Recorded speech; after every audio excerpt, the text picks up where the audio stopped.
Welcome into NBA Now here on Chat Sports. We are live on YouTube. Harrison Graham and Chase Sr. Today's live show, of course, is presented by Manscaped. You can go to manscaped.com/chat. Get 20% off all of their brand new products, including the Lawnmower 4.0. Stay with us, folks. Manscaped has launched a new product. We'll tell you more about that later on in the show. But what we're going to do, Chase, we'll let the audience build up, and then, hey, playoffs are getting close, so we got a lot of stuff to get into. But we'll get the chat flowing. Don't be shy. Shout out your city in the live chat, and we'll get some shout-outs to you, Chase. The dynamic duo is back. Hey, we're back. We weren't live last week because of the NFL draft. We were live, just not for NBA. Exactly, not for NBA. Live every round, every pick. We miss talking ball. This is our opportunity to do it, so really looking forward to getting into a jam-packed show. I really love how the calendar worked out this year with the NBA being a little pushed back, because normally the playoffs would already be underway, but we were able, NFL got the draft. Now that's over. Got about a week, 2 weeks, then the playoffs are going to kick off. So it really works out nicely.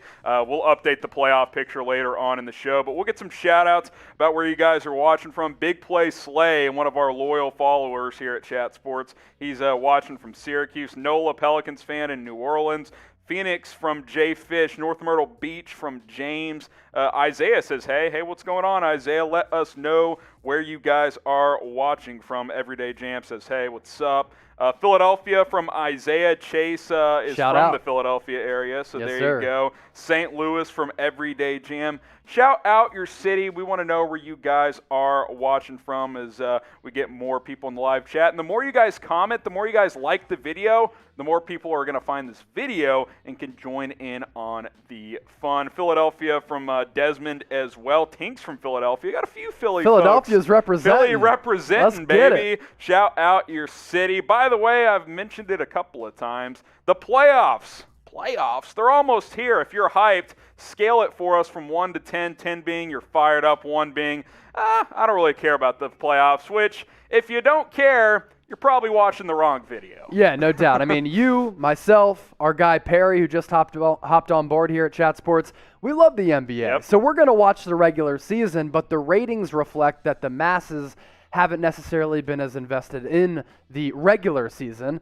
But when it comes to the playoffs, so much uncertainty, so many intriguing matchups, so many fascinating storylines, and the play-in tournament, which we're going to break down for you. I can't wait for the playoffs. I'm typing my 10 for sure. Addy B says 10. Marquis says 10. Desmond says 10. Big Play Slays at 10 as well. Isaiah says 9. Hunter says he lives in a hick town. Well, hey, we all come from somewhere. Everyday Jam says 10. Nola says 7. Tink says 10. Let's see. ACB says 10. Big Play Slay is saying boo to Tom Downey. Nah, just kidding. Hey, that's the Eagles-Cowboys rivalry right there. Right there. Today, fun fact, is Tom's first day off since about a week before the NFL draft, I believe. So dude's been hustling. The guy's probably still asleep right now. If you're hyped for the playoffs, type 10 in the chat. Jamarcus says 10. Jared says 10. Super says 10. So, hey, it's going to be a lot of fun. If you're hyped, type 10. Now, I mentioned the play-in tournament games, and this is what one of the matchups would be. So let me know, who would win in a one-game do-or-die matchup between the Miami Heat and the Charlotte Hornets? Type MIA for the Heat, type CHA for the Hornets. The Hornets have been a great story this year, Chase, but gotta ride with Jimmy Buckets and the boys, right? Gotta ride with Jimmy Buckets and the boys, especially after what they did last year. They were really impressive in the playoffs, and I actually think that the Miami Heat in a 7-game playoff series, if they make it out of the play-in tournament, if that's where they stand, could be really, really dangerous. They have playoff experience, really well coached. Jimmy Butler could be the best player in a 7-game series. I think they're deep and versatile as well. I'd take the Heat over the Hornets for sure. Trevor says MIA. Big Play Slay says Miami. Aaron does as well. Bailey says Charlotte. Super says Charlotte. We've got a Miami from Marquise coming in. Everyday Jam says Miami wouldn't be easy to beat. I agree with that. On. If you're the Heat, though, I'm trying to get into the top 6 because anything can happen in this play-in format. You just never know. And you know what might happen? Heat-Bucks rematch of last year's playoffs. That's scary. That has Bucks fans. They're shivering right now, for sure. You want Miami in the 7th seed if you're a Bucks fan. There's no doubt about that. How about this one? The Washington Wizards. I've given Russell Westbrook a lot of flack, and a lot of it's deserved, but the past 2 months, he's been really freaking phenomenal for the Wizards as they've really crawled out of the gutter of the East to pretty much lock up. They're getting into this play-in tournament at this point. The Bulls are basically dead. So I think in this one, IND for the Pacers, WIZ for the Wiz.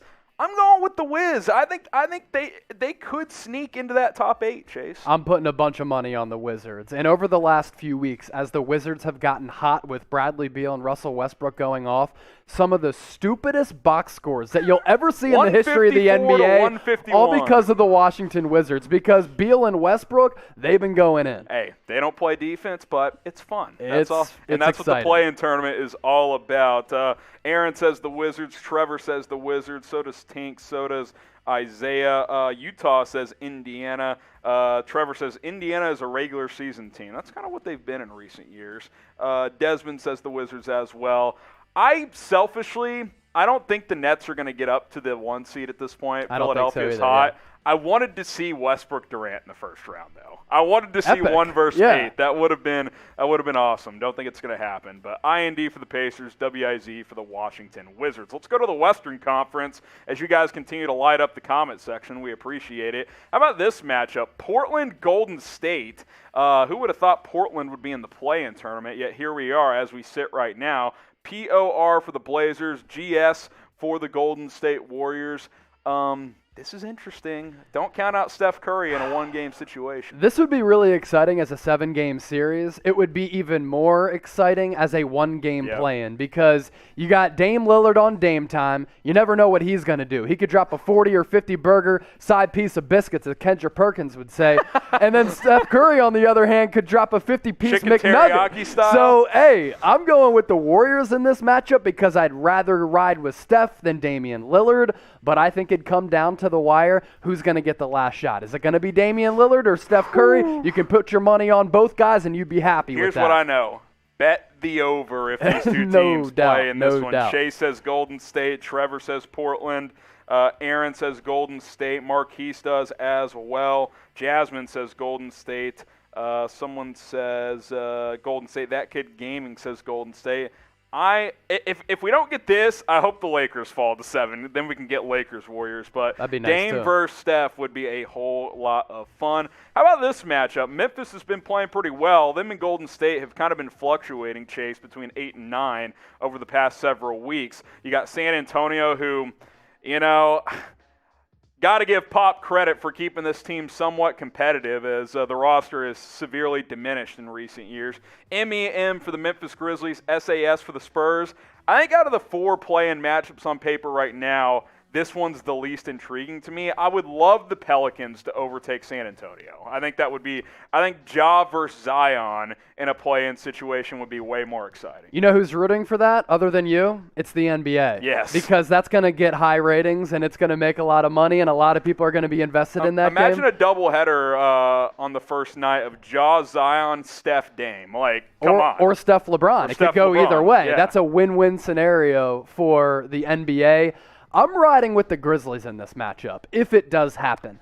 Ja Morant, just because he's been in a small market, isn't getting enough recognition for his growth and development as a player.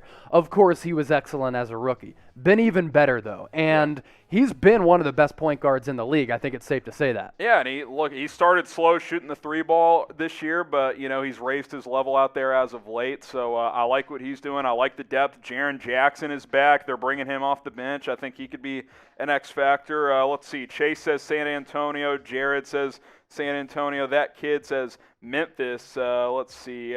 Warriors from the one before from Marquise. Aaron says Memphis as well.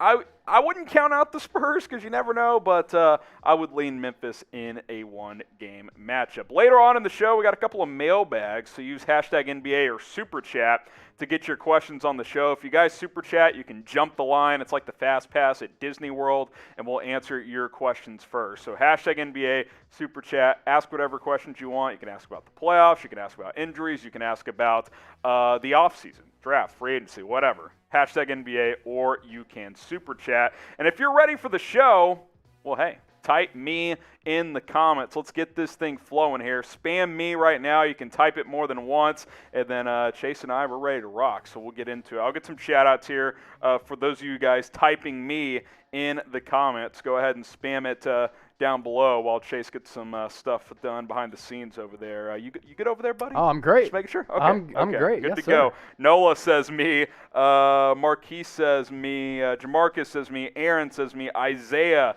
Desmond, Bailey says me. LFG, that's what I'm talking about. Chase, Finn, Chase again. Isaiah, Jamarcus. Keep typing me in the comments, and hey, Chase and I are ready to go. So here's what's coming up on NBA Now. Jeremy, just give me the green light when you are ready to rock. Updated playoff picture. We're going to kind of mix up the order today. We're going to lead things off with how things sit in the playoff picture as of now. So we'll go ahead and get you caught up on that. Couple of mailbags on today's show. Hashtag NBA, or again, you can super chat to get your questions in. So use hashtag NBA, or you can super chat. And then, of course, we have the latest NBA news and rumors as well. I'll get a couple more shout outs on me. Jamarcus, Nola, Isaiah, not sorry, Matt, Isaiah. I think we're ready to go. Okay, all of this and a lot more coming up on NBA Now.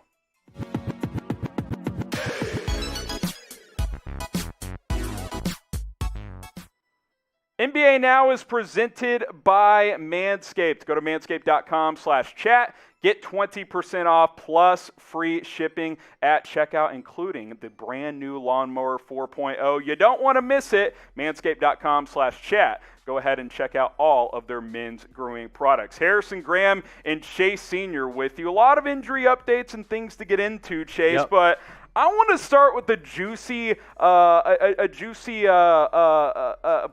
Look at the playoff picture first here, because things are really, really heating up in the NBA. If you're watching live, we'll get into some other things later on. But let's look at the playoff picture, Chase. About a week left in the regular season, maybe 10 days or so. Yeah, NBA play-in tournament set to tip off on May 18th, NBA playoffs on May 22nd. So NBA regular season, Harrison, it's going to wrap up on May 16th. Of course, the playoff format, a little bit different this year, kind of like it was last year entering the NBA bubble. Top 6 teams in each conference automatically make the playoffs. The 7 through 10 seeds qualify for the play-in tournament, and you've been just killing it with explaining all of this and simplifying it for the people out there. Yeah, let's just show you the format, and then we'll take a look at the East and then the West. We'll start with the East, and including a team like the Boston Celtics, who are trying to move up the standings here. This is how the play-in tournament works. 7 plays 8. So winner of that game, you're in the playoffs. You're Boom. the 7th There seed. you go. 9 plays 10. Loser of that, you're out. You're gone. So you got 2 teams left. Loser of the 7-8 game, winner of the 9-10 game. They play each other, Chase, and then the winner of that is your number 8 seed. So that's the format in the East. That's the format in the West. Pretty simple. If you can't figure it out, that's about as well as I can explain it. So there you go. Before we get into the playoff picture, we'll start with the East, like I said. Like the video if you're fired up for the NBA playoffs. NBA regular season, it can drag a little bit at times, but come playoff time, Chase, it's a very, very fun part of the season. So like this video if you are pumped for the NBA playoffs. We'll take a look at the Eastern Conference here, Chase. Obviously, right now, the 76ers have that top seed. Just on paper, though, as you guys look at these matchups, Boston, Milwaukee, this is one that really stands out to me because in recent years, Milwaukee hasn't been able to get over the hump, but we know a team like Boston has been good come playoff time. Yeah, I mean, the Boston Celtics this year have been maddening. They've been inconsistent, and it's been dumbfounding how poorly they've played at times. Now, there are a few reasons for that. They've been crushed by injuries. They've been hit hard by COVID. But I think anytime you have Jason Tatum and Jaylen Brown in a playoff series, they can go off and they can carry you in a series. So I look at that 3-6 matchup. The Milwaukee Bucks have a lot of playoff demons. There's no doubt about that, and they have fallen short in years past. There was also a report from Shams that if Mike Budenholzer and the Bucks don't make a deep run, he could be fired. So they're very motivated in that regard. They're also playing hot basketball right now, though. So that's a matchup that I really, really like as we take a look at the Eastern Conference standings. Yeah, I mean, you saw the matchups there as we sit right now. You look at the conference standings. It looks like Philadelphia is kind of taking a firm grip, about 2.5 games up of Brooklyn. You got the Bucks who are closing in on the Nets. Nets, by the way, just a half game back. Knicks and Hawks have been a great story. More on that matchup later on. And then 6 through 10 right here, we mentioned Boston. You look at them and like Miami, those are two dangerous lower type of seeds potentially here as we progress along. And then 8 through 10 rounding out the current top 10. 11 through 15 here, 13 through 15 already eliminated. Orlando, Cleveland, and Detroit are out. Chicago and Toronto, they're outside looking in. They pretty much have to win out and get some help to rally and get into the play-in tournament. So, question for you guys, the audience, which team will win the Eastern Conference? Go ahead and get your votes in right now. We don't mean regular season. We mean who's going to rep the East in the NBA Finals. Yes, sir. Go ahead and let us know. So we mentioned the Boston Celtics. I'm intrigued by this team and by that matchup that they will have with Milwaukee if things hold as they sit right now. Inconsistency, Chase, that has been the story. Inconsistency and really injury/COVID issues as well. Yeah, because of that inconsistency, the injuries and COVID, they've been missing a lot of guys in the lineup, which has caused a lack of continuity late in games. And in clutch, close games, they just haven't performed all that well. Yeah. But going back to my original point, Jason Tatum can play like an MVP. Yep. We've seen in stretches this year. He can put the team on his 60 back piece the other and night. carry him. Jaylen Brown also. Some people question the fit. Maybe. We're talking about two guys who are 23 and 24 years old, so let's not hit the panic meter just yet. But I do like the Celtics because of those two guys as well as Brad Stevens. Yeah, and I think you get them into a 7-game series with a team like the Bucks. Sure, on paper, Milwaukee should be better. Giannis would arguably be the best player in that series, but I wouldn't count out Boston if that happens. That being said, the way Milwaukee's playing right now, they're playing their best basketball at the right time. They've won 4 in a row. They've won 7 out of 10. They're on Brooklyn's heels, moving up for that number 2 seed. The question is, would you rather play Miami or Boston if you're Milwaukee? Because that's maybe what it's going to come down to for the Bucks here. And you know who's been one of the most underrated players in the NBA, let's say over the last 5-10 years? Drew Holiday. Yeah. A great two-way guard. And I think the Bucks are what they are this year. They're playing like they're playing at 42 and 24 because of Drew Holiday. Yep. He has this calming presence about him, and he's also just a lethal two-way player. I think he's been the difference for Milwaukee. So Boston, Milwaukee, that would be a very exciting matchup. That's how things sit with those two teams right now. Milwaukee getting very, very close to that number 2 seed. Obviously, the number 1 and number 2 seeds await what happens in the play-in tournament. Could the Celtics pull off the upset if they face Milwaukee? Type U for they could pull off the upset. Type L for nah, they'd lose that series. Let us know in the comments real quick. I think they'd have a chance. Could they? Yes. Will they? Leaning no right now. Yeah, I tend to agree with that. U for upset or L for lose that series. We mentioned today's show is presented by Manscaped. They've been a longtime partner for us here at Chat Sports, and I got some news for you guys. I'm getting some breaking news from my producer. The Lawnmower 4.0 Chase has come out. This product is fantastic. See, the good thing is 4 interchangeable guards. So that means you could use one guard to go downstairs, and if your lady likes a 5 o'clock shadow, you can vary it up a little bit. Landing strip, perhaps? Maybe a landing strip if you're a dude and you like to go crazy. Also, if you interchange the guard, you see that beard that Harrison Graham is rocking? You can trim that up and keep it tidy as well. I had somebody reach out to me this past week and they said, is using the Lawnmower 4.0 easier than scissors? All I said, 1,000,000%. I was left speechless. If you can use a great product like this that is on sale, if you use the promo code CHAT, 20% off plus free shipping, it's now on sale, $71.99. Use this instead of scissors, all right? That could end in a disaster. By the way, the Lawnmower 4.0, it's got a wireless charging system. The ceramic technology is even better than the last product. They just continue to improve their products at Manscaped. Go to manscaped.com/chat. Get 20% off. Go check out the Lawnmower 4.0. It's 20% off when you use that link.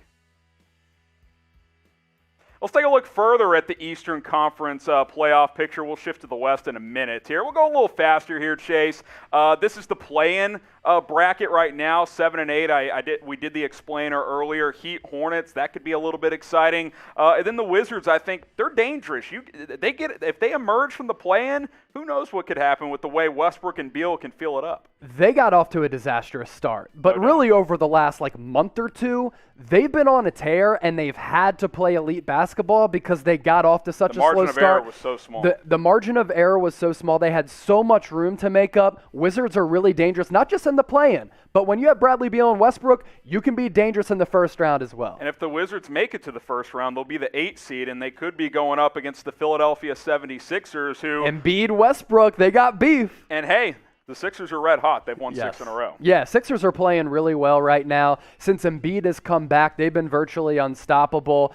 And Doc Rivers has been a huge difference with this team, no doubt, as has Tobias Harris. It looked as though last year that contract where he was making 35, 36 average annual value was going to be one of the worst in the NBA.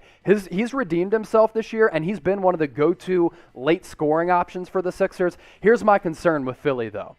Who's going to be the go-to scorer late in games? In this era of the NBA, can you rely on Joel Embiid in the post to be the go-to guy down the stretch? Because he's not going to be a guy who's going to break you down off the dribble. And in my opinion, you need a wing. Yeah. Sixers and Nuggets are both in that conversation of, can you go with Jokic? Can you go with Embiid? And as great as Harris is, he's not a, hey, here's the ball 30 feet from the basket, go break it down. He's not really his game. He plays within the flow of the offense. So good regular season team. We'll see come playoff time if this team can make a run. We do think Brooklyn can make a run. The problem is the big three haven't really played together the entire season. Harden, Kyrie, and Durant have all missed games for various reasons. This is a scenario we've really never seen before. Not only is this one of the most talented and lethal offensive teams in the history of the NBA with some of the best scorers ever, but we've never seen a scenario where a team like this enters the playoffs having played 7 total games together if James Harden is able to come back in time prior to the playoffs starting on May 22nd. So my big concern, it's cohesion, it's the fact that they haven't played together, and what is James Harden's health? We'll get to it here in a little bit, but I'm a little bit concerned with that. So speak up. Let us know what you guys think in the comments. Who would win out of these two teams if they played in a 7-game series? Type PHI for the Sixers, BKN for the Nets. Go ahead and get your votes in on this one. Let's break down the Western Conference playoff picture here on Chat Sports. Harrison Graham and Chase Sr. with you. We'll show you the standings to kick things off. Jazz and Suns, they go back and forth at the top. I believe those will be your top 2 seeds in one of those order. Clipper Nuggets, those will be 3 through 4. And then it gets a little tight, Chase. You got the Mavericks at 38 and 28. You got the Lakers and Blazers right now evened up at 37 and 29 with LA having the tiebreaker. And then as you look at 8 through 10 there, especially 8 and 9, as you kind of differentiate that those play-in type of teams, gets really tight, especially for a team like Golden State, who's been battling all year long, led by Steph Curry. If you just can't wait to get to the playoffs and you want a playoff-type atmosphere, I understand LeBron James is going to be out of the lineup tonight. Lakers at Blazers tonight in Portland. Let's get it. Lakers have the tiebreaker right now. That could change. Huge game in the West. Pelicans and Kings still mathematically alive, but they're going to need some help and to win most of their remaining games. Thunder, T-Wolves, Rockets, they are all eliminated. They are tanking for the draft at this point in the season. So you look at the play-in tournament. Here's how we sit right now. So you got the Trailblazers, you got the Warriors, and specifically with Golden State, it's been a challenge all year. We kept expecting them to fade away, but they just keep finding ways to win some games, Chase. Steph Curry in a 1-game format to make the playoffs, I'm not betting against that guy. Steph Curry and Dame Lillard in a 1-game play-in, absolutely lit. And as we look at the Golden State Warriors and kind of evaluate them right now, 6-4 in their last 10 games. Most likely, Harrison, I'm thinking they're going to be the 8 or 9 seed. And the reason they've been able to float around 500 or a little bit over 500, Steph Curry has just been unbelievable this year. Without him, they would be like a G League level team. They'd be what they were Steph last Curry, year. Look, he's not going to win the MVP.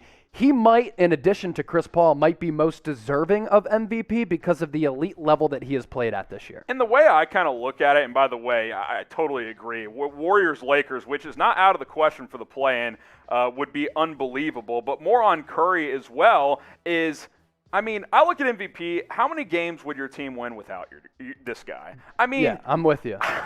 I don't know how many, but I'm excited about the potential of this play-in matchup between Steph Curry and LeBron James. Yeah, just imagine if LeBron James is back healthy, AD is all good with the back and the ankle injury.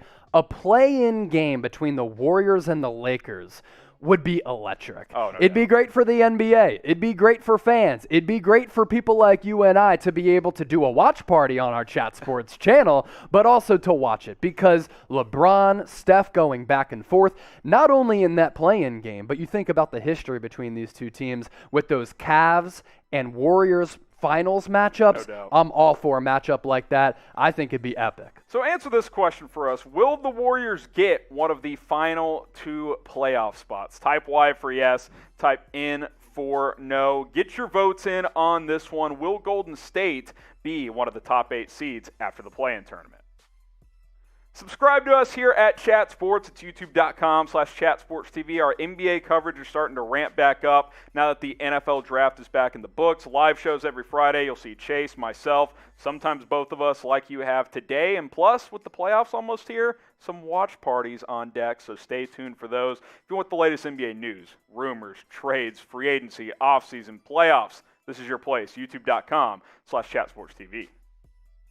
We take a look here, Chase, at the Western Conference playoff bracket, and we kind of showed you guys the play-in aspect of this. What really stands out here? I think Denver, Dallas, for a couple of reasons. A, Denver keeps winning without Murray. Can that continue into the playoffs? And B, we saw last night Dallas beat a Brooklyn team without Kristaps Porzingis. They're 7-3 in their last 10 games, but those 3 losses all to Sacramento. Which Dallas team's going to show up in the playoffs? What stands out to you in that bracket? It's that because we're not sure which Dallas Mavericks team we're going to get. Also, all LA. It's the Jazz being able to survive and stay afloat without Donovan Mitchell, but the Denver Nuggets doing the same without Jamal Murray. And how about the Phoenix Suns? Like the Jazz, the Suns, and the Nuggets, when everybody kind of thought either prior to the season or during the season, they're fake, they're phonies. They've been able to play really good basketball and sustain that all season. That's what stands out to me in addition to the Mavericks. Let's talk about the Jazz here because they've been able to be really the number 1 seed since about the 1-month mark of the regular season. Exactly right. They got hot early in the year, and they really haven't given it up. And we were breaking down the Donovan Mitchell injury a few weeks ago, and we were like, oh, hopefully it's not too bad. Well, he hasn't played since then, and they're still the number 1 seed. Yeah, and there's no status as to when Donovan Mitchell is going to come back. Nope. So for me, Utah's success all hinges on D-Mitch, who's turned into one of the most lethal young scorers across the NBA. If they do get the number 1 seed, who knows what the fan situation is? I think Utah, the state, a little bit more lenient than other states. Not much of a surprise there. They're 29-4 at home. Whew, so if they get difference. that number 1 seed, that's something to keep an eye out for. My big concern with the Utah Jazz, they're going to be able to get past the heavyweights in the West because there are some big heavyweights. And another one is Phoenix, right? Yep. I mean, sure, smaller market, but I think the Chris Paul factor here is like I view them as like a Lakers in the Western Conference this year because you've got CP3. Devin Booker's probably better suited as a number 2 at this point in his career. Ayton continues to develop. Bridges is a nice piece. This is a nice roster, and they found the right coach in Monty Williams, in my opinion. I may like the Phoenix Suns better than Utah come playoff time. You saw this greatness blossoming in the NBA bubble last year when they went a perfect 8-0 and really took the league by storm. Didn't make the playoffs, but generated some conversation. I think Phoenix has it all, and this is my take real quick on the Chris Paul effect. And I'm going to continue to hammer down on this. I mean, he's done for the Phoenix Suns what Tom Brady has done for the Tampa Bay Buccaneers. Has completely changed the culture, and you see that in the eyes and the competition level and the confidence of the Suns. So Phoenix and Utah, not teams that we would be normally accustomed to making deep playoff runs, but hey, it's 2021. Things are weird. Type 1 for yes, type 2 for no. Can one of these smaller market teams make the finals? I think we're in agreement. They absolutely can. Will they? That's the question that we can't wait to find out. So go ahead and get your votes in. So you look closer at some of these other matchups. Again, the Jazz will play one of those play-in teams, combination of Golden State, Memphis, Portland, or LA. If one of those teams fall into that situation, we'll have to wait and see. We mentioned Denver, Dallas. I think that could be a 6-7 game banger in the playoffs. We'll have to wait and see. And then obviously the all-LA matchup, right? We'll spend a couple moments here on the Lakers and the Clippers. As things sit right now, this would be the 3 versus 6 matchup. This is very interesting because coming into the year, you would say this is your conference finals. they might play in the first round due to injuries with the Lakers. Yeah, there are playoff demons flying in the rafters of the Staples Center for the Los Angeles Clippers. Not for the Lakers. They won the ship last year. They have 17 titles as a franchise. But the Clippers just haven't been able to get over the hump. Nope. And last year, it was a really ugly out in the NBA playoffs. They were up 3-1 in that series, and they couldn't close the deal. So that mentality, those memories, do they continue to haunt the Clippers against the team that's had their numbers and owns Los Angeles? Possibly. I don't think can you imagine LeBron James going out in the first round of a playoff series? Be weird. Yeah. Be very, very weird. So get your votes in come playoff time. Who is the better LA team? Type LAL for the Lakers or type LAC for the Clippers. We'll get some shout-outs on this one here. Let's go ahead and see what we're going with here. LAL for the Lakers, LAC for the Clippers here as some of these come in. Battle of LA. By the way, Yasmin says one for yes. Those two teams can go to the title. HBCU Spotlight says Lakers. Nola says Clippers. Bailey says Clippers. Lakers from Drum. A couple more here. Corey says Clippers. Get your votes in. LA Clippers or LA Lakers. Alejandro says Lakers. Isaiah says Clippers. Marquise says Lakers.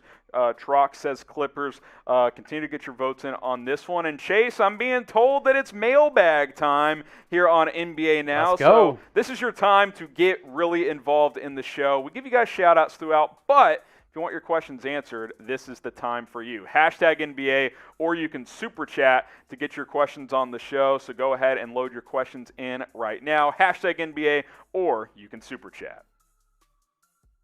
We'll get into our NBA mailbag in just a second, but first we wanted to tell you guys that we have more team-based channels here at Chat Sports. We have a Lakers channel that has over 35,000 subscribers. Producer Jeremy is cycling through the links that you can go subscribe to those there on the bottom of your screen, youtube.com/LakersTV. Golden State Warriors Today is growing like crazy as well, almost at 16,000. We have a Mavericks channel, which, hey, we haven't done a lot of Mavs videos recently, but if you subscribe, we'll start cranking that back up again. And then Celtics Today as well recently crossed 5,000 subscribers. Go check those out. The links will be in the description, and you guys can go subscribe to our NBA team-based channel. Chase, I know you've had a lot of fun doing a lot of our NBA coverage on our other channels as well. Oh, no doubt about it. Yeah, I started here March 1st at Chat Sports, and one of my main duties has been pumping out NBA content like crazy. We've been able to grow the Lakers report. We've grown Warriors Today. We've done the same with Celtics Today as well. And playoffs are right around the corner.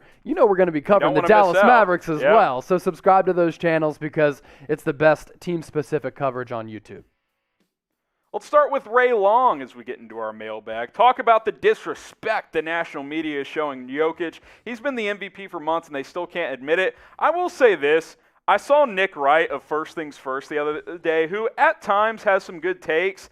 I thought his take of saying Jokic would be the worst MVP in the last 35 years was absolutely disrespectful. This is one of the most unique players we have ever seen in the NBA, a 7-footer that passes like a point guard, shoots like a shooting guard, rebounds like a big, and he handles like Steph Curry. Like, the guy is pretty phenomenal. Jokic is unbelievable, and he's been a unicorn the past couple of seasons. And Ray Long, I'll tell you this, I came from traditional media, hopped on board here at Chat Sports, couldn't be happier with the decision. So I think, hey, don't listen to the national media. That's why you tune into Chat Sports here, right? Jokic, if you listen to Harrison and I, we're all about Jokic being the MVP, it's been awesome. Especially considering the fact that without Jamal Murray, there has been no step back at all. They're 8-2 in their last 10 games. To me, he sealed it with how they've played without No question. Murray. He's been unreal. Chris Paul, some other guys deserve love, but to me, it's Jokic. Agree.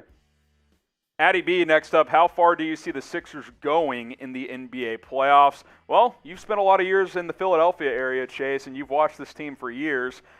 To me, they're a second round or a conference finals team. Yeah, I was looking at the betting odds. If you want to bet on the Sixers to make it to the NBA finals, you can make a lot of money. And I especially think that it's a realistic scenario if the Sixers do make a run to the NBA finals. Personally, I think they might max out making it to the conference finals. If they make it to the NBA finals, not going to be totally surprised. So what you got to look out for. I think they're going to win their first round series. Yeah. In the second round, if they get the Knicks or the Hawks, I think they're a shoo-in to make it to the conference finals. So it kind of depends on how the seeding works out. They have an easy remaining schedule. I think they're going to lock up the number 1 seed, though. You don't want Boston in round 2 if you're a Sixers fan. A lot of demons there.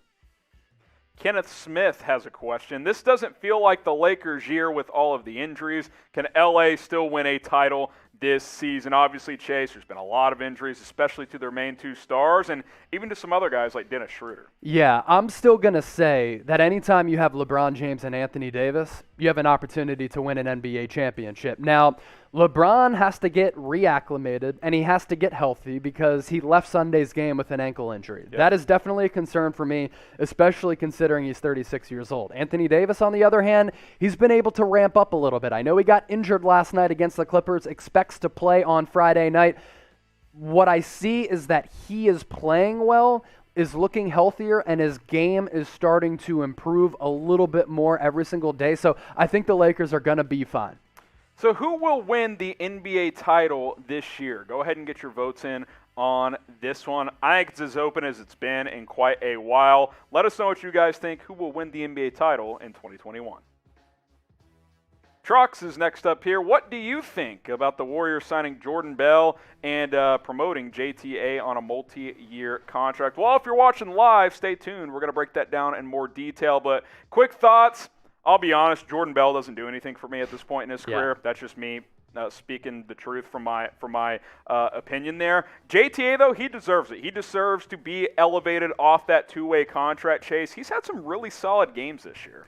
Yeah, JTA has earned himself some money this season, and he's impressed Steph Curry, who really likes him. He's impressed Steve Kerr as well, and he's impressed a lot of people, especially Bob Myers, who's going to be the one who's signing over the check to give to Juan Toscano-Anderson. A bright story in what has been a somewhat frustrating season for the Dubs. I think looking ahead could be a rotational piece once the Warriors get back to form and Klay Thompson comes back. Let's go to Marquise Robertson. Chase and Harrison, who do you guys have in the NBA Finals this year?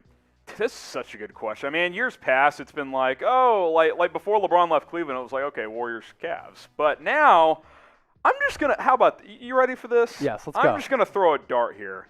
I'm going to go Suns, Nets. Okay. I'm going to go Suns, Nets. Like, I feel like the Nets could do anything from losing the second round to win the whole thing. I just don't know what to expect there because the big three haven't played together a lot. I just think it's time for Chris Paul. This is the opportunity. The Lakers have injury issues. I think that team's better than the Clippers anyway. Utah, we'll see. I think Phoenix is better built come playoff time. And then I'm just going to go with the talent in Brooklyn. So, first of all, shout out Marquise because I think he watches every single video that Chat Sports puts out there. I always see him in the comments. Appreciate you, Marquise. I'm going to go Phoenix. I'm also going to go Philly. Okay. I just don't believe that Brooklyn, with that core not having played more than 7 games together, is going to survive through the playoffs. I think there's too much that you have to figure out. Jared Stillwell next up here. What are your opinions on the Celtics and how far do you think they go in the playoffs? They're like a lesser Brooklyn from what I just said in the standpoint from, honestly, they could lose first round, they could make the conference finals, maybe even the NBA finals if they get the right matchup. That would surprise me based on the inconsistency, but if they can get fully healthy come playoff time, if Kemba's good to go, he's played a little better as of late. I mean, you can't count them out in these 7-game series. You got one of the best coaches in Brad Stevens. I'll say probably a second-round type of team, but don't be shocked if they go further. Yeah, Jared, I've been on the seesaw, just going back and forth with this. I think the Celtics are just a little bit too inconsistent. Yeah. And I think what we've seen in those inconsistencies, that's just who the Celtics are. It's rare for teams who are like this in the regular season to just put it all together come playoff time. Yeah. I think this year is a little different in that aspect where it could happen, but I wouldn't necessarily bet on it. I'll just say that. D-Man Dooney. Trade Wiggins for draft picks and trade or sign Kawhi. Is it possible, or would they have to trade Draymond Green too? Hope the Clippers drop out of the playoffs early. By the way, if you want Kawhi offseason drama, you want the Clippers out in round 1. No so doubt. cheer against the Clippers if you want your team to sign Kawhi. By the way, shout out Wiggins, who's been balling out since Stephen A. Smith called him out a couple of weeks ago. I think I saw his last X amount of games. He's averaging like 24 points, so that's cool. They're not. I'll say this: if Kawhi opts in, they're not trading him, right? If he wants to get out, he'll just opt out of his contract. And so your best shot at Kawhi, again, cheer against the Clippers come playoff time. I don't think the Clippers will trade him if he opts in or signs a new deal. Yeah, I don't like all of the shade thrown toward Andrew Wiggins. My comp for him, Harrison Barnes. Like, he's been pretty good. He also, Harrison Graham. Nice. Exactly. But no, I think, yeah, you can kind of compare Andrew Wiggins to Harrison Barnes a little bit. Very similar players. The problem is Andrew Wiggins' contract. That is what is problematic. So if the Warriors were to try to bring in Kawhi, they'd have to trade away that contract to make it financially possible. If you want to subscribe to our Warriors channel or any of our team channels, this is your chance to do it. The Lakers Report is at youtube.com/LakersTV, the fastest growing Lakers channel on YouTube. Golden State Warriors Today is youtube.com/WarriorsTV. Mavericks Today is at youtube.com/MavsTV. And then our up-and-coming Boston Celtics Today channel, youtube.com/CelticsTV. Our coverage will ramp up on our team channels now that the playoffs are around the corner, and especially come the off-season with free agency and the draft. Get in on the action right now. Plus, as these team channels grow, we may launch more team channels in the future for different teams. So go ahead and subscribe and check those channels out. Chase Graff, #NBA. Can the Nets make a run without KD or Harden? And how far can they take the Warriors to the conference final? Oh, how far can Steph take the Warriors? Honestly, I don't see them winning a series. Like, if Steph gets them out of the play-in tournament and won a series, it's like historic work in my opinion. Like, you take him off that team, they're bad. So that's what I would say on that. What are your thoughts on can the Nets make a run if KD or Harden miss significant time? So we just brought in Perry, great addition to the Chat Sports Big squad. NBA guy. He thinks that Kyrie Irving is a top 10 player. So give me a thumbs up or a thumbs down on the question as long as if Kyrie, you think the Nets can make a run without KD or Harden. Okay. Thumbs up. So Perry says yes. I'm going to go no because I just don't think Kyrie is reliable. So I'm going to say no there. As for Steph and the Warriors to the conference finals, no chance. They just don't have enough firepower. Yeah, I agree. Yeah. Matt the Gamer, who is the best NBA team out there? This year it's like... Honestly, from start to finish, let's go on the basis of that, right? Suns, Utah and Jazz, Phoenix. and the Sixers. Yeah, it's those three, Those have been the three best. If you're taking projections and playoffs and all that stuff out of it, those have been the three most consistent teams. Yeah, so. Look at it like a horse race. They've been multiple lengths ahead the entire season. Yep. Troy Daniels, #NBA. If Mitchell and Conley are healthy for the playoffs, do you think the Jazz, do you see them going to the finals? They absolutely can and have a good shot because they keep winning despite Mitchell's injury, and I know Conley's missed a few games. So, yeah, I'll say this. If Mitchell isn't at least 90% for the playoffs, I don't see them making the finals. Conference finals, still very much a possibility. Yeah, in the last 5-6 games before Donovan Mitchell got hurt, he was going off. He was averaging 35, 36 per night. Game. Yeah. He was unconscious. And in the playoffs the past 2 years, Donovan Mitchell's been really good. All depends on that health. And as we've seen, those ankle injuries, they can linger. They can be problematic. Troy, if Mitchell and Conley are healthy, I do think they can make a run at the NBA Finals for sure. So use #NBA or Super Chat to get your questions on the show. Appreciate that question from Troy. Going up next here, looks like Danny Giuseppe has a question here. What should the Celtics do to shake up this roster this offseason? So a lot of debate about, okay, if they lose early, they've been inconsistent all year. My take, trade Kemba Walker. Try and move him and then bring in someone else in here. Trade Kemba Walker if there's another team that wants to be a suitor. I'm not sure another team would want Kemba because of the knee injuries. So try to trade Kemba Walker. Also, can we bring in a modern-day 5 who can stretch the floor a little bit? Even if it's a guy like Miles Turner. He at least has somewhat of a corner 3 if the Indiana Pacers decide to rebuild. Danny Ainge screwed the pooch when he didn't do the Gordon Hayward sign and trade to Indiana for Miles Turner. They were like, hey, we'll give you Turner. And he was like, no. And then they lost him for nothing. And I like Robert Williams. Good backup, though. He's a good energy backup. They need backup. a legit 5. Yeah. Should the Celtics trade or try to trade Kemba Walker this offseason? Why for yes and for no? For me, let's see how the playoffs play out, but I think I'm leaning yes. I would try to move that contract. A couple more questions here on this mailbag. Bailey X, who or what will be the X factor for either the Lakers or the Clippers? I mean, really, for the Lakers, it's not an X factor to me. It's health. It's LeBron's health. Yeah. That's what it comes down to. For the Clippers, maybe Rondo? Rondo. That's where I'm going. I think those are a couple. He's been excellent. Bailey's got another one here. What Eastern Conference team has the deepest roster to make a good run? When you're thinking depth here, where are you going? I'd probably go Bucks. I might go Sixers as well. Okay. I mean, shoot, if the Nets are healthy, it's a pretty deep team, even though they kind of depleted some of that depth. But those three teams, that's what I'm looking at. I'll throw Miami in there as well. Yeah, Do you Miami think for Curry is the best player in the NBA? This one from HG P. Hard to say best. Number 3. He's top 3. He's number 3 for me. He's behind LeBron, and he's behind KD. Yeah. Steph Curry is right there. When Durant's number 3 healthy, he's still unbelievable. Yeah. I mean, the problem with him is the injuries are starting to pile up. So top 3 for sure. On any given night, yeah, he can be the best.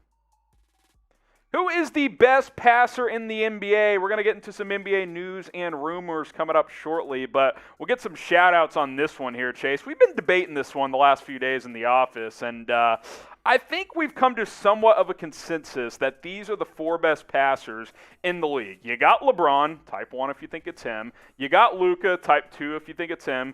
CP3, type 3 for Chris Paul, and then 4 for LaMelo Ball.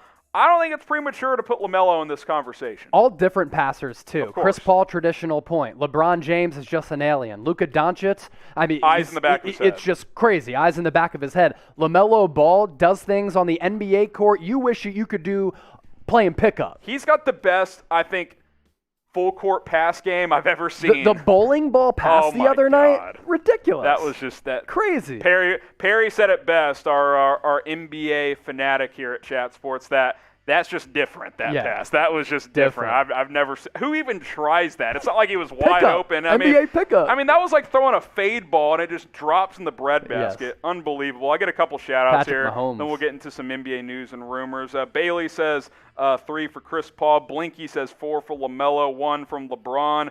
Jokic, maybe he's your 5th guy there. He should deserve some love as well. Westbrook, he puts up a lot of assists, but in terms of just elite passer, I wouldn't put him. He's a 2nd-tier guy to me in that category.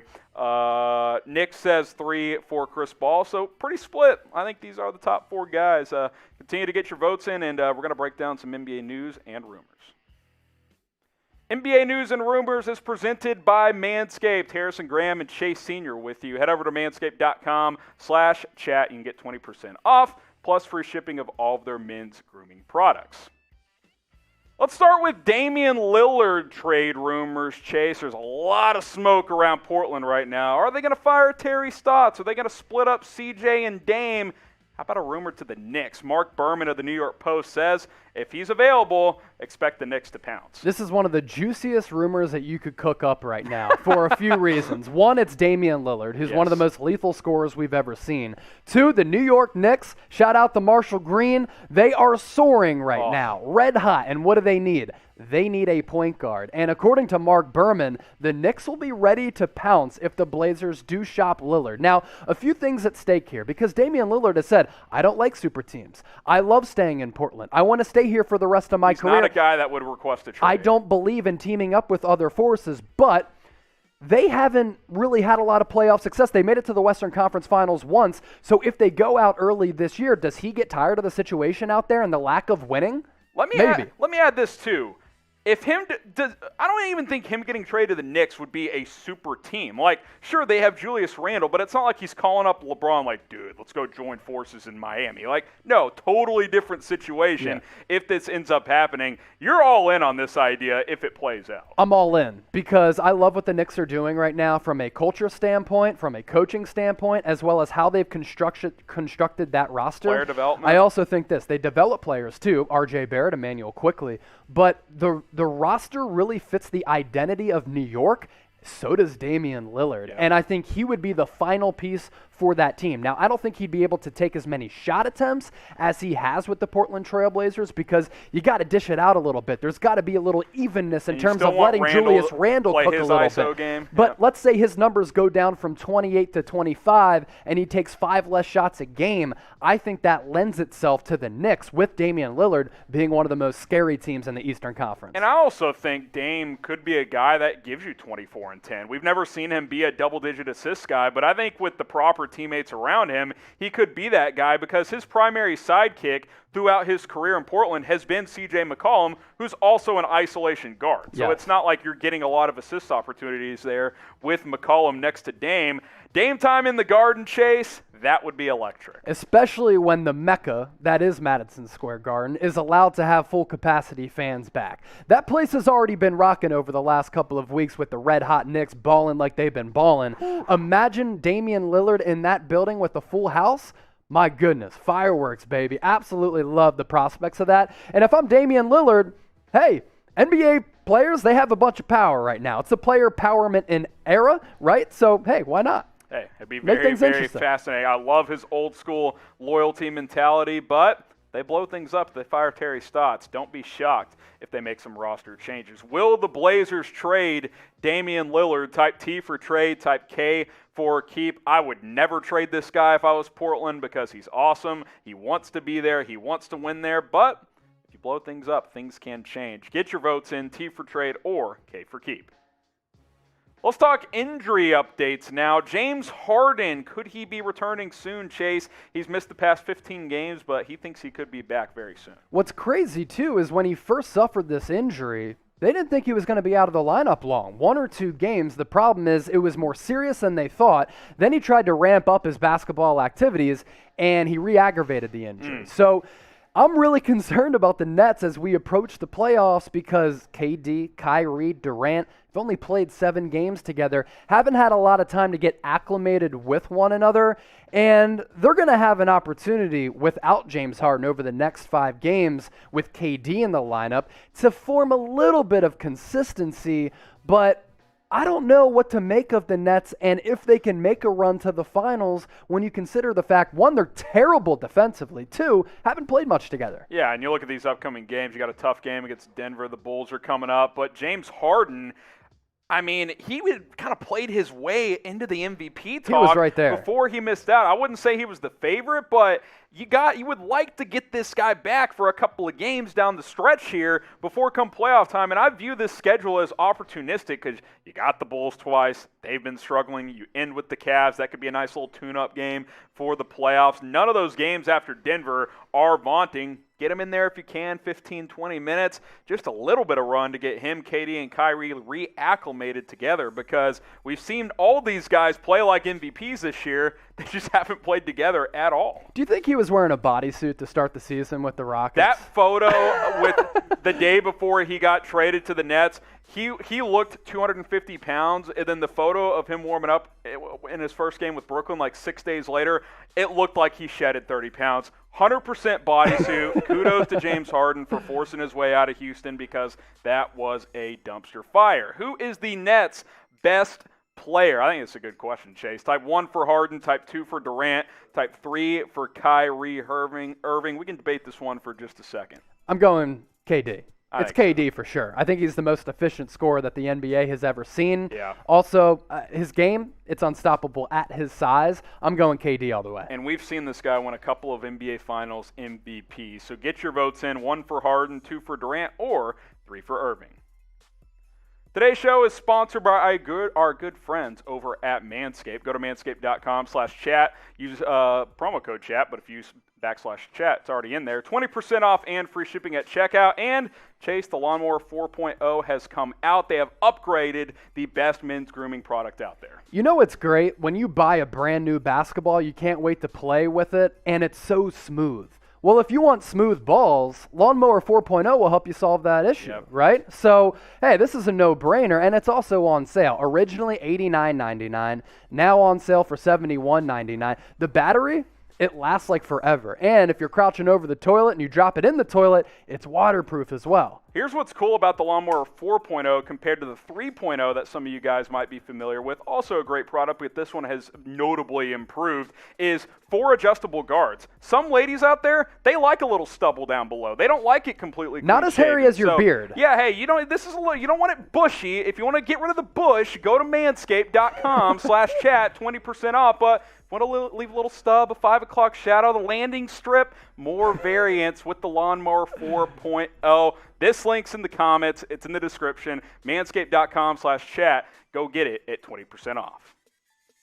Let's get into some Lakers news and rumors. And there was some drama on Thursday night and on into Friday morning. I believe it's been mostly solved, but LeBron was nowhere to be seen the past couple of games for the Lakers. And Frank Vogel even threw out a weird quote of, "He's just not here." What's going on here with this situation? I have absolutely no clue. And they're saying it's not because of the ankle issue, but I think it is because of the ankle issue, because he missed more than a month because of that high right ankle sprain that he suffered on March 20th, right? Came back a week ago today against the Sacramento Kings, then left Sunday's loss against the Toronto Raptors early and hasn't played since then. I think he's out because of that sore ankle. I think he's frustrated. Also, look, the LeBron detractors will say, "Oh, Kobe would never miss a game like this." Look, this is a different era in the NBA. I just think he might be a little mentally exhausted because they played deep into the season last year. He's dealt with some injuries this year. There's been a lot of social stuff going on, and we know that LeBron is very invested in all that stuff. Maybe he's just taking a break, but I have no idea, and it's not good news for the Lakers. So Dave McMenamin confused all of us, but I think he cleared it up on this second tweet. We'll show this first one, though. Frank Vogel said LeBron's absence from the Lakers' past 2 games are not medically related. When asked about the reason James was not present, Vogel said he's just not here. Added that James was at shoot-around Thursday but will not join the team in Portland. And then McMenamin added this, LeBron James's absences from the Nuggets and Clippers games were considered excused by the Lakers to allow James time to, quote, stay off the ankle, dealing with that ankle injury, of course. A source with knowledge of the situation tells ESPN.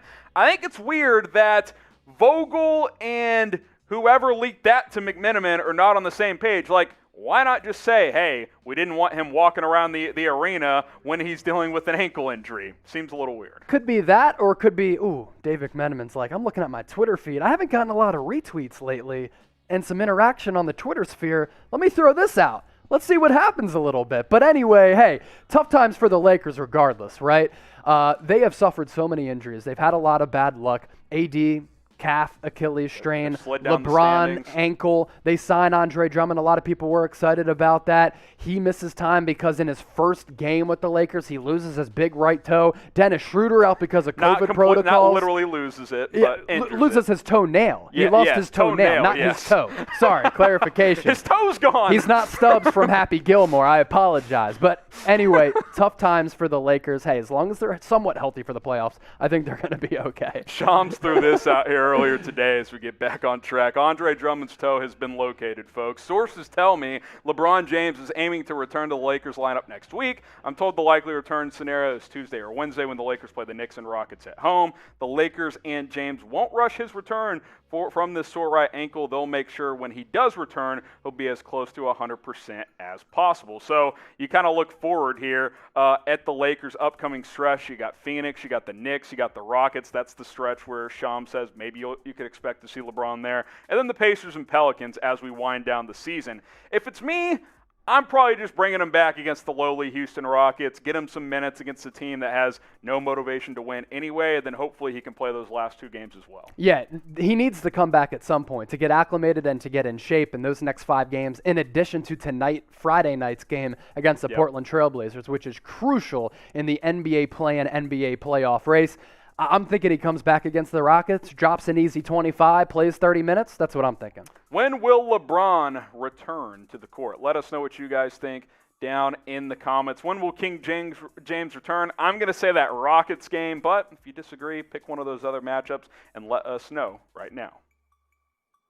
Anthony Davis, is he good to go? Well, I think so, Chase, but we'll talk about this one a little bit. Left the game against the Clippers on Thursday night, twisted his ankle, and then there was this weird thing, he's got back spasms going on. Luckily, he did speak after the game, says both feel okay, and that he should play on Friday night. Look, AD is a generational talent. I said the other week, he's a borderline top 10 player. Some people ripped me. The reason why I said that is because it seems as though these types of nagging injuries always affect Anthony Davis, and it happened again last night against the Brooklyn Nets. When he's on the floor, my guy especially, you saw what he did in the playoffs last year. You can make the argument he was the best player on the floor, and he was sharing the floor with LeBron James, right? Yeah. But injury issues continue to crush him, and here's what he had to say about him ramping back and suffering that injury last night, which was back tightness, but he also ran into the scores table. Looked like he might have re-aggravated that leg injury during the timeouts. The first time out, the second time out, I kind of just felt it locking up more and more and more.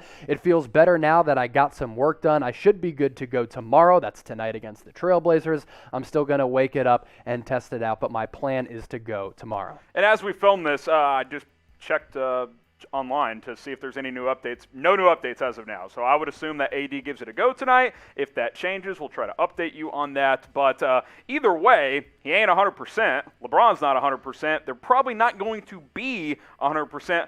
LeBron claims he'll never be 100% ever again in his career, which, take that for what it's Who worth. knows, but good news is no major, re-aggravation from AD last night because he's missed a ton of games this year. And the back thing he said afterward, got some work done, felt like he was able to loosen that up quite a bit. Obviously, the goal here is for these guys to get healthy come playoff time when, it really ramps up. But as far as tonight's game goes, go ahead, get your votes in. Who you got? LAL for the Lakers, POR for the Portland Trailblazers. Who do you guys got in this Friday night matchup? This will be a fun one, a little Dame time versus Anthony Davis. Yeah, and the Trailblazers are like 8.5 point favorites, somewhat surprising. 6 seed on the line, potentially. Yes. Same record. Exactly it's a huge right. game. Yeah, no doubt about that. LAL or POR. Get your votes in on that one. Go ahead and let us know what you guys think on this one. And you continue to say, the key here is health, right? It is. Yeah, we were all together last night as a Chat Sports crew. We were slugging some brewskis at a beer garden. We saw AD suffer that injury, and we're like, oh, no, that cannot be good. Please let it not be serious. Look, I've said this all along. As long as you have LeBron and as long as you have AD and there's some semblance of health, I think the Lakers are going to be fine. And when those guys are on the floor together, you saw what they did last year. You even saw what they've been able to do this year in a limited sample size. LeBron James has only played 43 games. AD's only played 31. But Harrison, they're still putting up numbers. And if they're on the floor together, that's what they are capable of doing. And in a 7-game series, that right there, very dangerous. Yeah, you could still argue, when fully healthy, this is the best duo in the league. That was on full display last year. It was on display in the playoffs.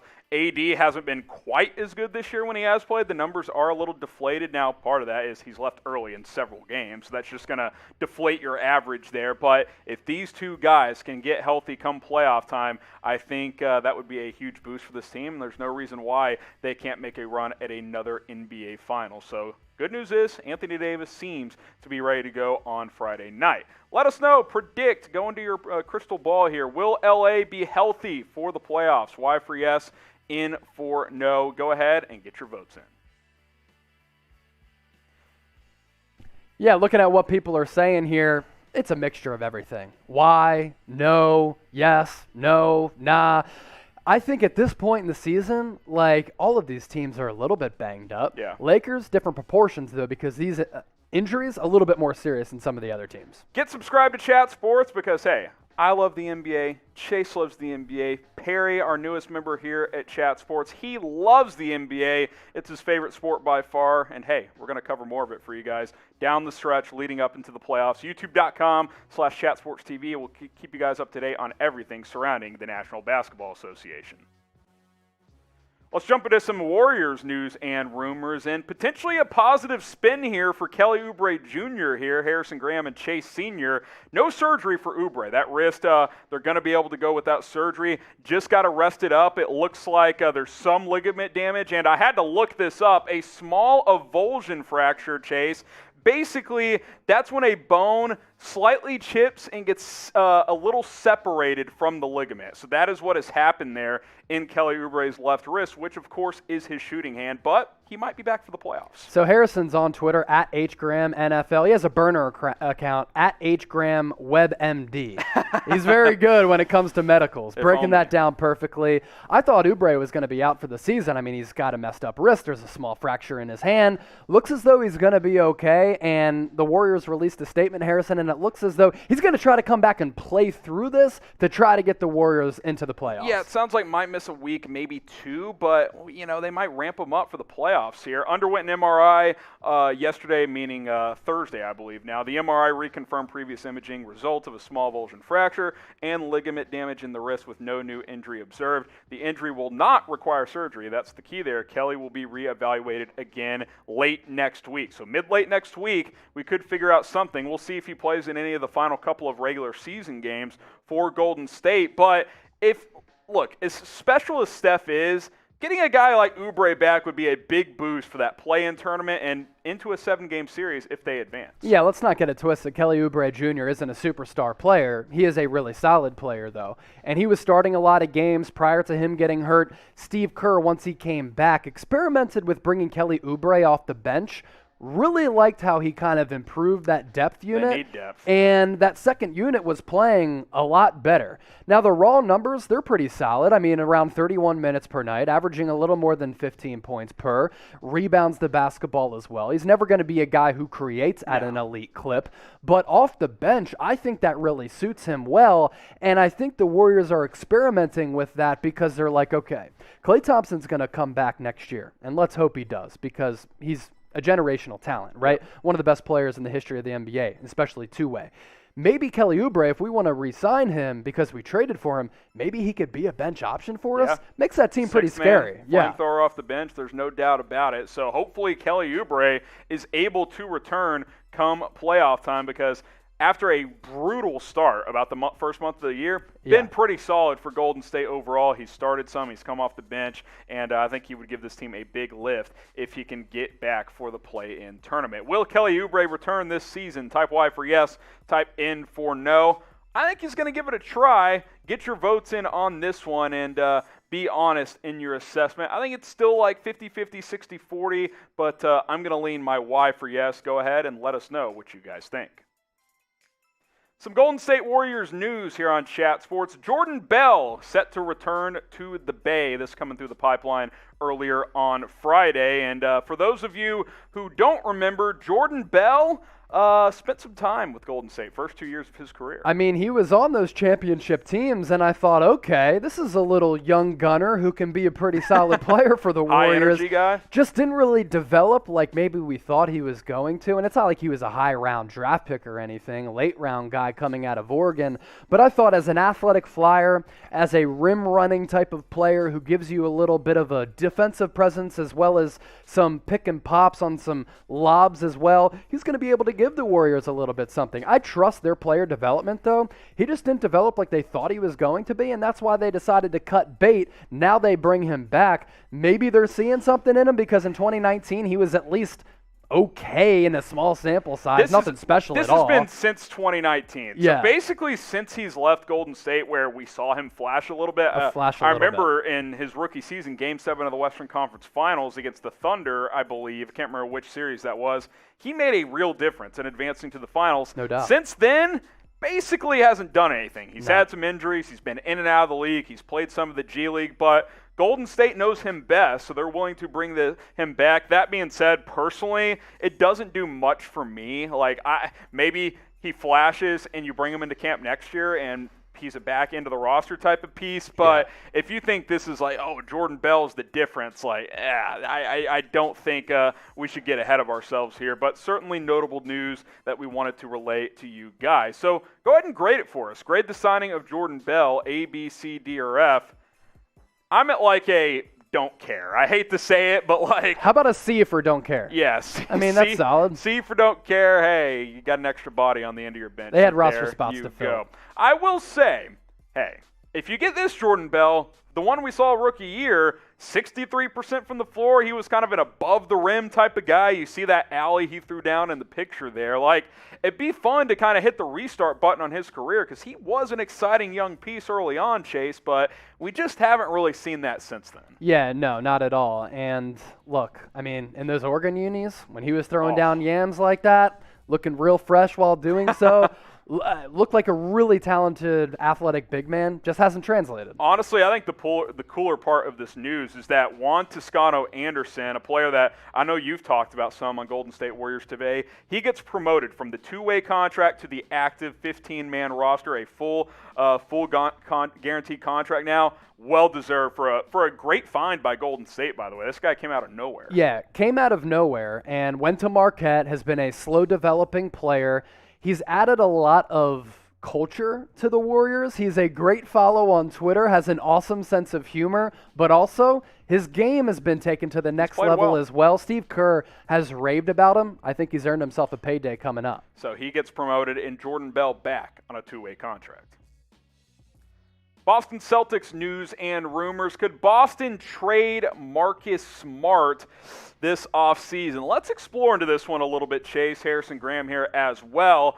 It's been a weird season for Boston. If an early exit happens, look for Danny Ainge to maybe mix things up, and there's been some chatter, some ideas about maybe moving on from Marcus Smart. The conversation goes both ways with Boston Celtics fans. Some people absolutely love him because he's a dog, he's tough, and he brings you a lot of defensive presence. He's the soul of this team. And he'll get up in your face and not be scared about it. The other side is this guy can be maddening. He can be very frustrating to watch, especially offensively, when he's just chucking up threes at inopportune times. Marcus Smart is a really good player, but as a fit on this current roster, I think we've seen this year, they just need to make some slight changes to the roster.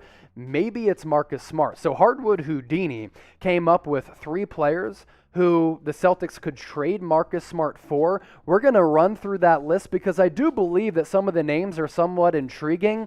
And Celtics fans, you can get fired up about the prospects of trading Marcus Smart. That's fine. We'll see what happens after the season. I'm on a wait-and-see approach, but you look at a guy like Bogdan Bogdanović, if the Hawks are willing to trade him for Marcus Smart, I think you make that deal 10 times out of 10. Yeah, and I think it's a lot of this is like positional fit, right? Like Marcus Smart is a really good player, but they have a lot of guards on this team, a lot of 2 and 3s, and 1s as well, which is kind of where he fits in here. You get Bogdanović, who is more of a pure wing and can space the floor. He can really shoot it. Now, maybe he got a bit overpaid, but he's played really well with the Hawks next to Trae Young. As a 1-for-1 trade here could be very, very intriguing. So pick a player, Celtics fans. Let us know who you would rather have. Type MS for Marcus Smart. Type BB for Bogdan Bogdanović. Chase, I know you're in on the Bogdanović train. I'm going BB. This is a guy who's very efficient from the floor, shooting around 45, 46%.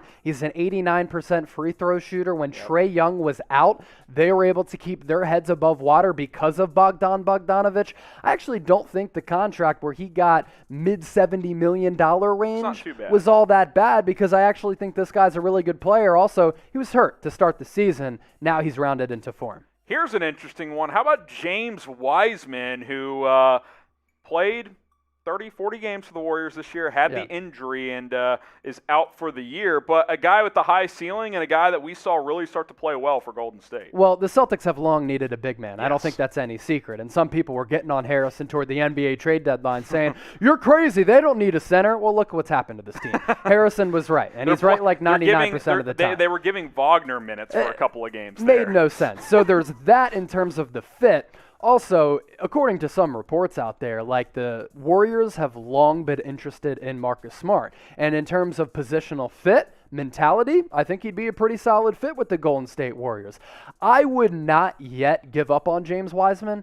Look, kid's 19 years old, and he flashed at times in his rookie season before he got hurt with that knee injury. 11.5 points, almost 6 rebounds. He was pretty efficient from the floor, and I think this is a classic example of a player who's only going to continue to get better. If you're Boston, though, would you do this straight up? I would probably do the trade if I'm Boston. Bit of a gamble, but much younger player, a little bit more upside, and it fills a need. Okay. Wiseman's got some real potential. There's no doubt about that. Rate him as a player. Scale it from 1 to 10. 10 being he's a freaking beast. 1 being he's a scrub. He's like 52-year-old Brian Scalabrine. Get your votes in. 1 to 10. I love the White Mamba. Don't get it twisted. 1 to 10. Rate James Wiseman as a player. One more guy here, Christian Wood, who has been phenomenal for the Rockets. I think it's going to cost Smart and something else if you're going to try and sway him from Houston because he's been really good. His progress has been insane. From the Philly area, went to UNLV, was a highly touted prospect when he went with the Runnin' Rebels. And then nobody really took a chance on him to start his NBA career. But since then, man, he's developed his game. In fact, he's become one of the best developmental stories across the entire association. My thought process here, Harrison, could be a pretty solid stretch big for the Celtics, a guy who can shoot, extend the floor a little bit, space things out for Jason Tatum as well as Jaylen Brown. It's been one of the lone bright spots on the Rockets because the numbers this year have been really, really good. I don't think he puts up these stupid numbers with Boston, but somewhat similar. But this isn't one of those volume stats on a bad team. I mean, he's 51% from the floor. Like, it's not like he's, I'm trying to think of one of these examples. And he shoots threes, so efficient. 21 and 10, 51.5%. He probably should have been an all-star for Houston. They were pushing for it. He did not end up making the all-star team. But 6'10", he can roll as well. A screen and pick and roll game would be nice, which is not something in the toolbox for Boston right now. Again, as we've said, they could use a big. So this one might intrigue me the most. And hey, Houston is starving for draft picks, so they could get some more in return. It's crazy he wasn't drafted. Like, how? I mean, he turned into a great player with Detroit, signs with Houston, and he's been awesome for this past season. Would you feel bad for sending Marcus Smart to the Rockets, who are in full rebuild? Type Y for yikes. Type S for sorry, Marcus. I like this question Chase put together here. So can I go Y and S? Y and S, like yikes, and we're also yikes. sorry. Sorry to do Type it YS to you. if both are true, which hey, I definitely think they are. If you want to subscribe to Boston Celtics Today, the link is right there below. It's youtube.com/CelticsTV. If you're watching live, we'll try and get that link in the live chat, youtube.com/CelticsTV. Got another Celtics story to jump into in just a second, but Chase and I are cranking out videos, the latest news, rumors, playoffs are around the corner. Off-season coverage is going to be lit as well, youtube.com/CelticsTV.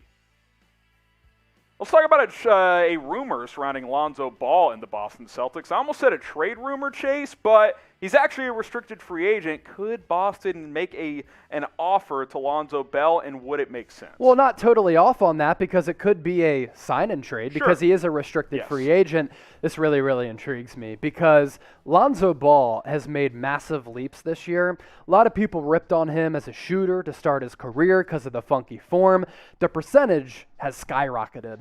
And Lonzo Ball is having a career season this year. 14.5 points per game. He's always going to be a good creator and passer, just like his younger brother. Maybe not throwing bowling ball passes the length of the floor like LaMelo He's a good is. passer, though. But check out the field goal percentage. I mean, that and the three-point percentage both have hovered around like 40% or so. Yep. And look, Lonzo Ball hasn't played as much point as probably he would prefer with the New Orleans Pelicans because Zion Williamson's been playing trade deadline a rumors. lot of point guard. There were trade deadline rumors. That's why there's some conversation being drummed up about Lonzo Ball to the Celtics, and I actually would really, really like it because Kemba Walker takes shot attempts and volume away from the two wings and Tatum and Brown. Maybe they need a pass-first guy like Ball. By the way, and I'll just add this in there while you guys get your votes in on this one. Type D for deal, P for pass on would you sign Lonzo Ball. You just mentioned him. This probably only works if you move Kemba. Don't have to move him to New Orleans. Maybe a third team gets involved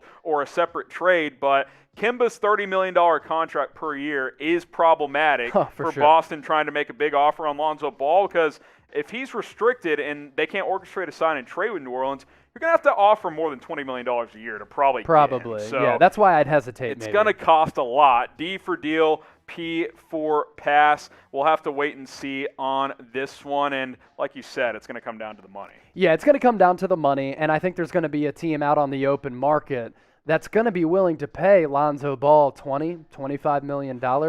I think the New York Knicks are a team to keep an eye on. I think so. Lonzo loves the big market. He really likes the popularity. He likes being the dude, right? Yep. Hasn't been that with the New Orleans Pelicans. Could more so do that and increase his brand power. Hashtag Triple B, big baller brand. I don't even know if that's still a thing. Perry, are those shoes still being made?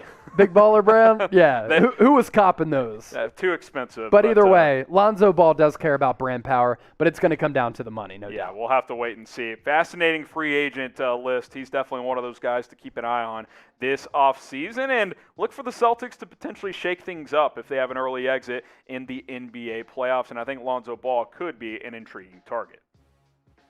Some more live Q&A coming up. Chase and I, we got 12, 15 minutes or so. We'll answer your questions, and then we'll get out of here. Use hashtag NBA, or you can super chat to get your questions on the show. Producer Jeremy can find your questions easier when you use hashtag NBA, and he can really find them easier if you super chat, because we can jump the line. And I'm told we have a couple of those, so we'll start with those on today's NBA Mailbag. Mailbag time here on Chat Sports. Harrison Graham, Chase Sr., Richard Tran here. Appreciate the $5 super. Would you trade Jaylen Brown and Kemba for Kawhi and Pat Beverly? Both teams fail to make the conference finals. So if both teams come up short, could a trade like this work? This is pretty interesting here. You have to get Kawhi to opt into his final year, by the way. Yeah, so I took a headfirst dive into controversy earlier this week because on Boston Celtics Today, I had floated the idea of a Jaylen Brown for Bradley Beal trade, and people were coming after my neck. Would they feel the same about possibly Kawhi Leonard? I'm doing it for Kawhi. I might do it for Kawhi. Yeah, I mean, Jaylen Brown is much younger. He's more available, but Kawhi Leonard is Kawhi Leonard. Still one of the best players in the NBA. While, Jaylen Brown, one of the best two-ways in the league, too. By the way, give Chase and I a follow on Twitter. He's at Chase_Senior. I'm at HGramNFL. Trying to grow our profiles over there. And, hey, Chase and I, our DMs are always open. We're looking to talk hoops. If you guys are football fans, you can slide on in to the DMs. So go ahead and do that. He's at Chase_Senior. I'm at HGramNFL. Don't freak out about the NFL. I talk a lot of hoops as well. NFL News Channel 01. What can the Blazers get for CJ? So if you watched on our live show, if you caught our news and rumors, we talked about a potential Damian Lillard trade. I tend to think the more likely scenario is trading CJ McCollum, because for years the issue there has been, sure, they can each combine to go for 70 on any given night, but they can't stop anybody. So maybe trading McCollum to split up that duo happens this offseason. What do you think he's worth? Yeah, at least a first. You know right? What was hot on the NBA streets like a year or two ago? A lot of people were floating possibly a Ben Simmons for C.J. McCollum trade. No way I'm doing that. I don't think I'm doing that right now. Ben Simmons is an all-NBA defender. He's too valuable. And he's a really unique player as well. So a couple of years ago, maybe the Sixers would have entertained that. As of now, I think McCollum's value has somewhat dropped a little bit. You're still going to be able to get like an all-star caliber player. Yeah, and you'll at least get a first. Like, if you want to do it for picks, if you want to kind of rebuild, do a mini rebuild, you could probably get a first, maybe even two for McCollum. I mean, he's a 20, 25-point scorer in the NBA. It's just you have to have the right fit with him. Like, if you want to be a contender with McCollum, your other guard has to be a good defender, or you have to have an elite wing defender next to him, which that's been the problem in Portland. So good question, NFL News Channel 01. Another super chat from Not Webb's World 1. Zoe Alonzo needs a coach who will run full court offense. Agree. So more transition, free flow offense. I think that would maximize him. He's great in the open court, which is what we've seen the Hornets let LaMelo do this year. Yeah, because a lot of times in the half court, he's been playing like wing, right? And he's just not suited to be a wing player. Now, he's played well at the wing spot. Lonzo Ball is at his best when he's just playing point guard, playing quarterback, letting passes fly in a free-flowing offense that moves quickly. New Orleans, they're trying to take more of a defensive approach. I don't think it fits his game. So good question there. Earl Chugg's next up here, and he's yelling on today's question. I've been a little disappointed in Andre Drummond. What do you guys think? Also, you guys ever get picky about your recliner chairs? That's an office debate I had today. Very fascinating. We had that debate recently at Chat Sports. Yeah, we did. Because of you. Hey, look, I showed up to work. My chair wasn't at my desk. I found one. It wasn't mine, so I took Jeremy Chugg's chair because I think that one was mine. Harrison was like, it's not going past a 45-degree angle. It's not mine. It can't be mine. Hey, I don't know what happened. I just know that the chair I found initially wasn't mine. Real quick on Drummond. Listen, I think that playoffs will determine a lot with what his future, not only with the Lakers is, but in the NBA. They haven't won a lot of games since he's been on board. He's put up massive numbers and got paid because he was with the Pistons and the Cavaliers. I think with the Lakers, that's more the player that Andre Drummond is. He's going to give you energy. He's going to rebound the basketball. He's going to clog up the paint, whether that's good or bad, and he's going to be a down-low guy. The negatives, doesn't stretch the floor, can't shoot threes, can't get out to the perimeter to defend athletic bigs, and he's an awful free throw shooter. So it hurts to play him late in games. If he's asking for $15, $20 million, one, the Lakers don't have that money. Two, don't think I'd want to pay a player like that money. Yeah, so what do you guys think? Should the Lakers re-sign Andre Drummond? Type R for re-sign, type W for let him walk. If it's based on what we've seen right now, I'm probably just letting him go unless the market doesn't develop. If you can bring him back for cheap, sure, but I'm not paying more than $7-8 million for Drummond at this point. I'm throwing up the L. So let me know what you guys think, R or W. Ray Long, can the Nuggets pull a 2018 Eagles and win a championship with motivation of Murray's injury? Who's the Nick Foles of the Nuggets? Would that be Michael Porter Jr.? I think so. He's been hot. Michael Porter, much more upside and potential, and a much better player than Nick Foles is, who's had one of the most mysterious careers ever. Tell me about it. I don't think that the Nuggets are going to win the championship. No. I think Jokic should win MVP. I think Porter has been freed up because Jamal Murray's not on the floor. They're an interesting offseason team. If they make a deep run without Murray, do you shop them and try to get a different type of player in there? That becomes interesting. It does. Yeah. They're a team to watch for this playoff run. Don't think they can win it all, though. Anisha Nan, will Westbrook break the triple-double record this season? I don't know what that number is. He's like 3 or 4 away from setting the NBA record and taking over Oscar Robertson. Which, if I'm correct. Are we talking total? Ever of all time. I knew he was closing in on that. I didn't know if this question was for a single season. Yeah, no, he's about to take over the record and be #1 in the history of the NBA. Look, I know Russell Westbrook. I've gone back and forth on him a lot, and I think the triple double has been diminished a lot because of him. That's still an incredible stat. He can do it all offensively. I just don't. His decision-making in crunch time and important games is brutal. Yeah. That's been my biggest problem with him. He just is a bad decision-maker when the game is on the line in big games. But, yeah, he might break that record, which would be very impressive. And to me, he still is a Hall of Famer. Troy Daniels, do the Jazz need a #1 seed to get to the finals? I don't think so. If they fall to the 2, I don't think falling to the 2 is the difference in them not making the finals. If they don't make it, it's because they got beat by a better team. Yeah, I don't think it's detrimental if they fall into that #2 spot. I think they're going to be 1 or 2. And as I saw earlier, and we talked about 29-4 at home, that's a pretty raucous environment. I think they're letting around 10,000 people in the arena, if I'm not mistaken. So it'd be nice. It'd be beneficial for sure. I don't think it's the end-all be-all. Yeah, depending on when you're watching this video, if you're watching live, they're the #1 seed as of now. At worst, they'll be the #2 seed, and they're more than capable of making a run. Kevin Hankinson, can the Knicks land a big free agent if they make the second round in the playoffs? I think they could get swept, and for the first time in a while, players are at least going to listen to what the Knicks have to say. They've got young talent, they've got a new culture with Thibodeau, and it's still New York. The problem has been in recent years, it's like, okay, but they're so bad that I'm not going to go sign there. I think that could be starting to change as soon as this offseason. Yeah, Kevin, I don't think they have to make it to the second round. I think they've already impressed a lot of people, and they've caused a ripple effect across the NBA. #1 media market, historic franchise, large brand. Yep. Look out for guys like Kyle Lowry. Look out for a trade for Damian Lillard. Lonzo Ball. I think they're going to be looking for some superstar players to get them over the top and really make a play for next season. Trucks, do you think the Warriors can get Porzingis in the offseason? The Porzingis rumors have kind of been flying around, going back to before the deadline. Chase is saying stop. Stay away. I agree with him. Stay away. The Mavs are in a tough spot with him because they traded for him. They gave him the bag because when he plays, he's capable of being a top 15 player in this league. The problem is he just can't stay healthy. And the Warriors have dealt with injuries enough as it is. I'm not trading for Porzingis if I'm the Warriors. I don't know if I'm trading for him if I'm any team. Right? I'm not looking. Oh, I'm staying away. It's brutal because I think him and Luka could be phenomenal. Keep Porzingis away. I don't think we'll ever see that duo go to fruition because he can't stay healthy.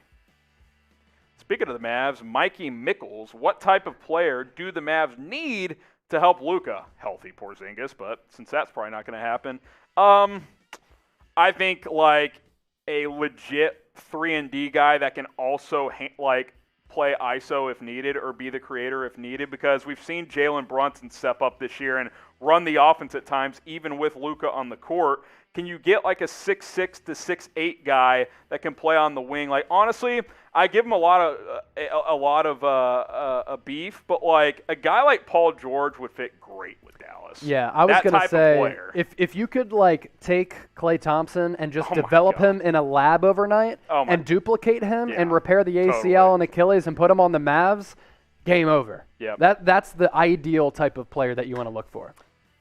Shanav M., how do the Nuggets not play the Lakers in the playoffs? So right now, as we're filming this on Friday, we got the NBA standings as of now. We can pull those up on screen for the Western Conference here. The Nuggets currently are the 4 seed. The Lakers are the 6. So if Denver moves up to 3 and the Lakers stay at 6, they would play in the first round. Yep. Or if the Lakers move from 6 to 5, that would be the 4-5 matchup. So it's very conceivable that those two teams could play in the first round, but otherwise they can't play each other in round 1. Yeah. So that's really the scenario there. Got a handful of games left as we're filming this, so we'll see how it plays out.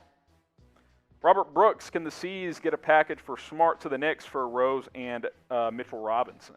Well, we just threw out possible trades for Marcus Smart. Mm-hmm. I think other teams would really value him because he's a solid offensive player, more so great culture guy. He's a dog, really competitive, has some fire to him, is very, very tough. He could be the difference for a team that is just on the cusp and they need a little bit of a mentality change. I mean, the Clippers can't afford him, but if he went to the Clippers, like that's an intriguing type of team. I do think they can get a package for Marcus Smart.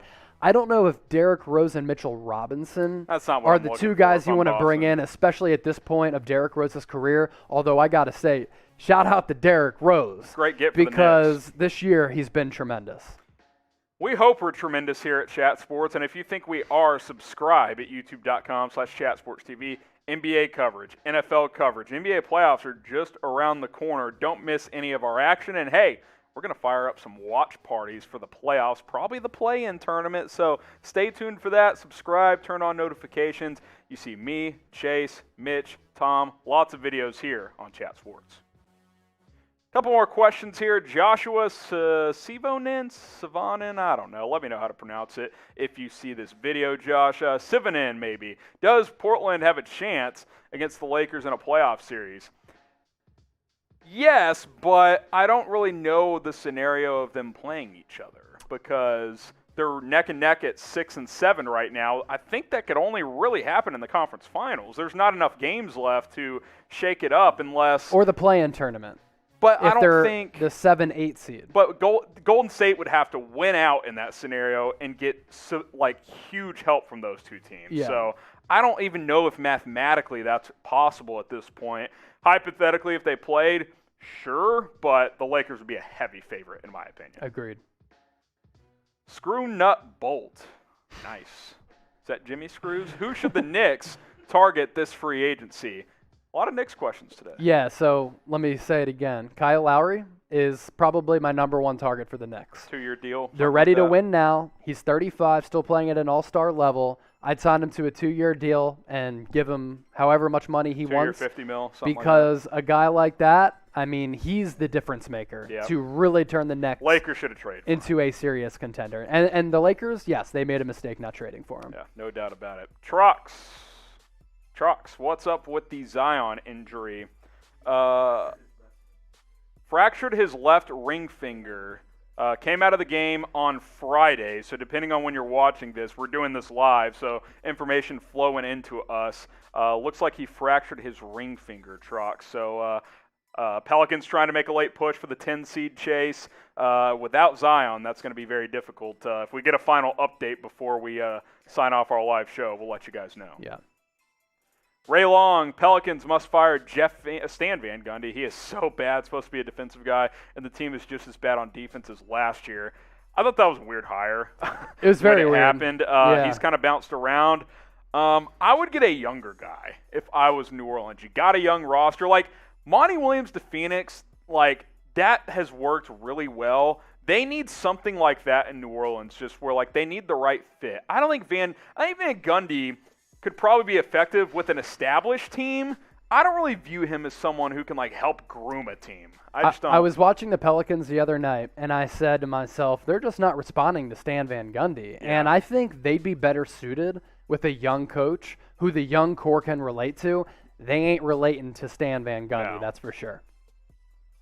Isaiah Feliciano, do the Brooklyn Nets recover from the losing streak without James Harden? I mean, they've lost a few games here. Yeah, like 3 or 4 in a row. Yeah, of Friday. I mean, listen, like they need Harden for the playoffs. We all know that. They're probably not going to be the number 1 seed now. That's fine. It's all about the playoffs for Brooklyn. Sure, you'd like to get him back before the playoffs, but I'm not going to worry about a couple losses in a row. For them, for me, it's about health. Josh again, top 3 title favorites. Let's go Jazz. Let's go Suns. And, well, we got to go 3. That's tough. I like the Suns over the Jazz, so that's 1. Okay, I'll go Sixers. And, shoot, I guess I'll bite the bait on Brooklyn. I don't know. Whatever. Lakers are Lakers and Nets are wild cards because they have injury problems. Yeah. So I think if they're fully healthy, those are 2 of your 3. The Bucks are they hot. Finally get it done. It's open. It's open this year, Josh, which makes it a lot more fun than it's been in recent years. Quick reminder here. Follow us on Twitter at HGramNFL. He's at Chase_senior. He's closing in on 4K. I'm trying to get to 2,500 followers on Twitter. Appreciate you guys. If we missed your question, you can follow us right there on Twitter.